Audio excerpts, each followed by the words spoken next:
Mais vous le disiez tout à l'heure, il faut savoir que dans le monde des journalistes, la BBC, c'était le modèle absolu. C'est-à-dire, c'était le média parfait, c'était ce qu'on devait imiter.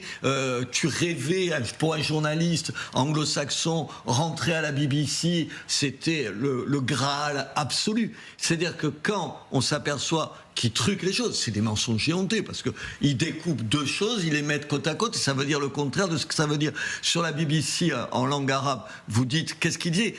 Systématiquement, Israël, l'agresseur. L'agresseur, enfin, tu te demandes s'ils sont tombés dans la tête. Ils ont même diffusé un reportage en prenant un jeune garçon, un jeune Palestinien à Gaza, mais ils n'ont jamais précisé que c'était le fils d'un responsable du Hamas. Évidemment, c'est un petit détail. Je veux dire, c'est au-delà de la décrédibilité, au-delà de la saloperie que ça représente professionnellement. Quand même, tu fais ça, normalement, il y a des journalistes, tu ne devrais plus faire du journalisme pour un bon moment. Et je précise simplement qu'encore une fois, on peut tout à fait considérer que la responsabilité de Donald Trump est engagée dans les émeutes du Capitole. Mais là, c'est autre chose. Ça n'a rien à voir. Là, tu découpes un truc qui dit le contraire de ce que ça veut dire. Ça veut dire que tu ne fais pas ton boulot. Comme si la fin justifiait les moyens. Ouais, et le problème, c'est que ça touche pas que la BBC, ce discrédit en Grande-Bretagne. Il y a eu des paroles terribles, parce que les Anglais, ils adorent la BBC, c'était leur truc, ça leur appartenait. C'est exactement la même chose qu'ici. Alors, d'abord, écoutons simplement, à la BBC, Deborah Turner, directrice de l'information, elle démissionne, elle quitte les locaux, elle est suivie, mais elle dit, la BBC reste un modèle absolu, écoutons-le. Écoutons-le. I'd like to make one thing very clear. BBC News is not institutionally biased. That's why it's the world's most trusted news provider. Now, do you think that the journalists are corrupt like President Trump says? Do you think the journalists are corrupt? Of course our journalists aren't corrupt.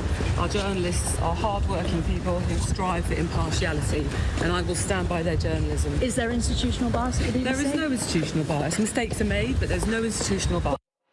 Il n'y a pas de parti pris institutionnel. La corruption, c'est autre chose.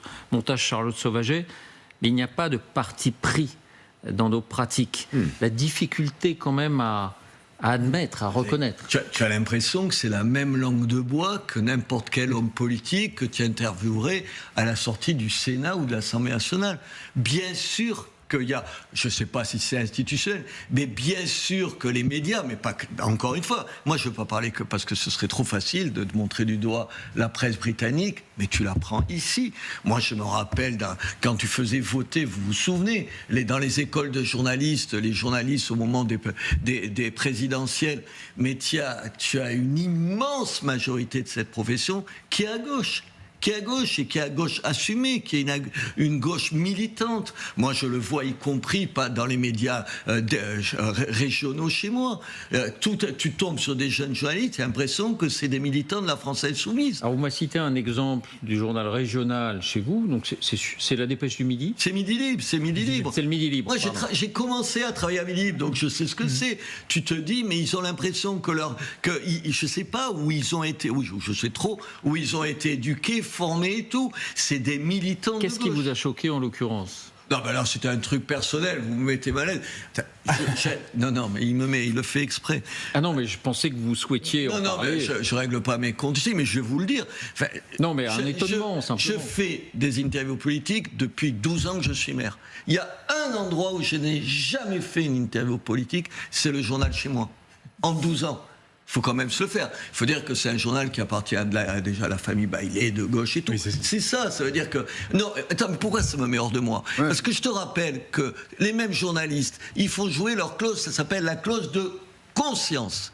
La clause de conscience, ça veut dire, quand vous changez de propriétaire, pour les gens, il faut savoir, si demain ce média change de propriétaire, monsieur Pujadas peut demander des indemnités importantes, équité, dans des conditions financières intéressantes, ça s'appelle une clause de conscience. Donc si tu as une conscience, le jour où tu as des patrons qui t'obligent à faire ce que tu veux pas, tu t'en vas. Mais ça, ils sont pas prêts à le faire. Mais je reviens sur ça. Vous pensez qu'aujourd'hui, dans la sphère médiatique française, il y a globalement un parti pris à gauche?